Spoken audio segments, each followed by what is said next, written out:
नमस्कार, मैं हूं आस्था और आप देख रहे हैं बातें यूपी की। आज इस बुलेटिन में हम बात करेंगे आईएससी बोर्ड की केमिस्ट्री की परीक्षा कब होगी आयोजित, पुलिस भर्ती के बाद अब लेखपाल अभ्यर्थी क्यों कर रहे हैं प्रदर्शन, बनारस ने किस मामले में हासिल किया पहला स्थान, और अंत में बात करेंगे कि बदलते मौसम के बीच लखनऊ में किस बीमारी का बढ़ रहा है खतरा। इसके अलावा प्रदेश की और भी कई खबरों से आपको करवाएंगे रूबरू। तो चलिए शुरुआत करते हैं पहली खबर से।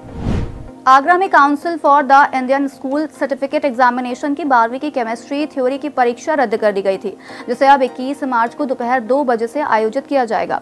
बता दें कि 26 फरवरी को बोर्ड परीक्षा शुरू होने से 2 घंटे पहले CISCE ने केमिस्ट्री का थ्योरी का पेपर स्थगित कर दिया था। जब तक स्कूलों की ओर से सूचना छात्रों के मोबाइल पर भेजी गई, तब तक अधिकांश बच्चे परीक्षा के लिए घर से निकल चुके थे। वहीं कई छात्र परीक्षा केंद्र पर पहुंच गए थे। परीक्षा में कुल 12 स्कूलों के 458 छात्र छात्राओं को शामिल होना था। लखनऊ के राजस्व विभाग में लेखपाल अभ्यर्थियों ने हजारों की तादाद में पहुंचकर धरना प्रदर्शन किया और नियुक्ति पत्र की मांग पर अड़ गए। अभ्यर्थियों में ऐसे लोग भी हैं जो अन्य विभाग में सरकारी नौकरी से रिजाइन देकर लेखपाल बनने की उम्मीद लगाए बैठे हैं। अभ्यर्थियों का कहना है कि उनसे NOC मंगवाई गई, दूसरी नौकरी से इस्तीफा भी दिलवा दिया गया, यहाँ तक कि 1 महीने नौकरी तक करवाई गई, लेकिन अब नियुक्ति पत्र देने में देरी की जा रही है।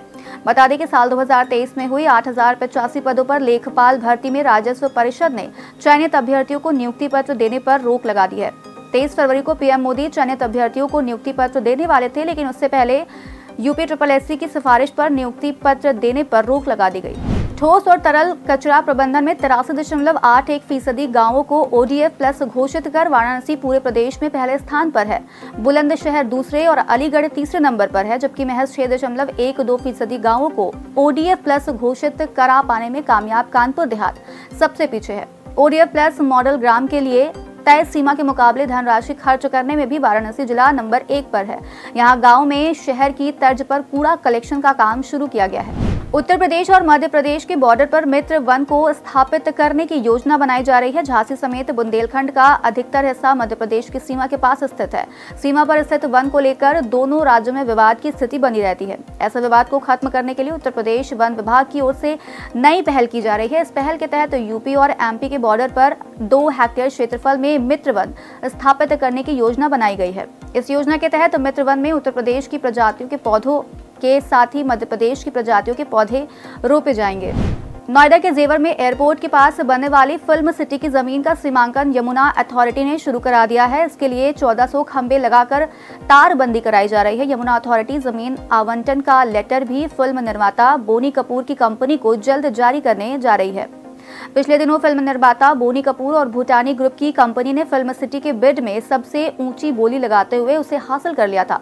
बता दें कि इसके पहले चरण में 230 एकड़ जमीन का ही निर्माण फिल्म सिटी में किया जाना है। इसके बाद दूसरे और तीसरे चरण के लिए बिड जारी की जाएगी। फिल्म सिटी में अयोध्या का राम मंदिर, उत्तराखंड के धाम समेत देश के प्रमुख धार्मिक स्थलों के साथ प्रमुख लोकेशन के स्टूडियो बनाए जाएंगे।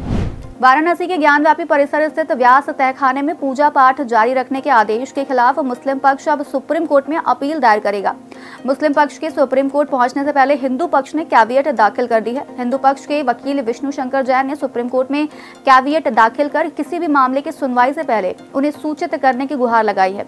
हिंदू पक्ष की ओर से दाखिल इस कैविएट में अब तक दिए गए सभी आदेशों का जिक्र भी किया गया है। लुधियाना से कोलकाता तक बिछाए गए 1839 किलोमीटर लंबे पूर्वी डेडिकेटेड फ्रेट कॉरिडोर यानी कि रेलवे ट्रैक का लोकार्पण 2 मार्च को प्रधानमंत्री नरेंद्र मोदी करेंगे। इस गलियारे के अंतर्गत आने वाले 103 रेलवे स्टेशनों पर इसका लाइव प्रसारण दिखाया जाएगा।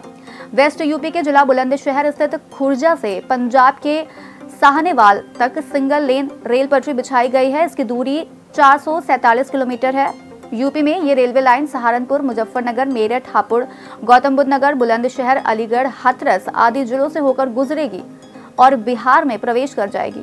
वाराणसी में बारिश के समय सीवर जाम होने से पूरे शहर में जल जमाव होता है। इस समस्या से निजात पाने के लिए कमिश्नर कौशल राज शर्मा और नगर आयुक्त अक्षत वर्मा जापान गए हैं। यहाँ दोनों अधिकारी सीवर और पेयजल तकनीकी का प्रयोग और प्रशिक्षण लेंगे ताकि उसे वाराणसी में इम्प्लीमेंट किया जा सके। बता दें कि जापान की सबसे बड़ी company Japan international corporation agency यानी कि जायका द्वारा वाराणसी नगर निगम को लगातार सेवाएं दी जा रही हैं। ये काशी में सीवर और पेयजल पर भी काम कर रहा है। ऐसे में जायका काशी में महत्वपूर्ण संस्था बन गई है जो काशी को बेहतर बनाने में लगी हुई है।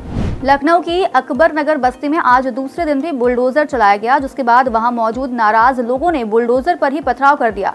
इससे जेसीबी के शीशे टूट गए। इसके बाद बड़ी संख्या में पुलिस बल तैनात किया गया। वहीं अब कोर्ट के आदेश के बाद बड़े शोरूम सहित 24 दुकानों पर बुलडोजर चलाए जाने की तैयारी है। बता दें कि कुकराल नदी को छोटे रिवर फ्रंट के तौर पर विकसित किया जाना है, इसलिए ये कार्रवाई की जा रही है। लखनऊ विकास प्राधिकरण के उपाध्यक्ष इंद्रमणि त्रिपाठी के अनुसार 78 मलिन बस्तियों को हटाया जाएगा। लखनऊ समेत उत्तर प्रदेश के लगभग सभी जिलों में वायरल फीवर के मरीजों में तेजी से इजाफा हुआ है। अस्पताल में रोजाना बड़ी संख्या में बुखार संक्रमित रोगी पहुंच रहे हैं। खास बात यह है कि इन रोगियों में जुकाम, खांसी के अलावा सांस फूलने जैसे लक्षण सामने आ रहे हैं। विशेषज्ञ इसे मौसम में आए बदलावों से जोड़कर देख रहे हैं। साथ ही मौसमी फ्लू से बचने के लिए हर संभव उपाय करने की बात भी कह रहे हैं। बड़ी बात यह है कि सरकारी अस्पतालों के अलावा निजी अस्पतालों में भी ऐसे मरीजों की संख्या में तेजी से इजाफा हो रहा है। आज का यूपी में फिलहाल इतना ही। अपने शहर की बड़ी खबरों का अपडेट पाने के लिए बने रहिए हमारे साथ और देखते रहिए बातें यूपी की।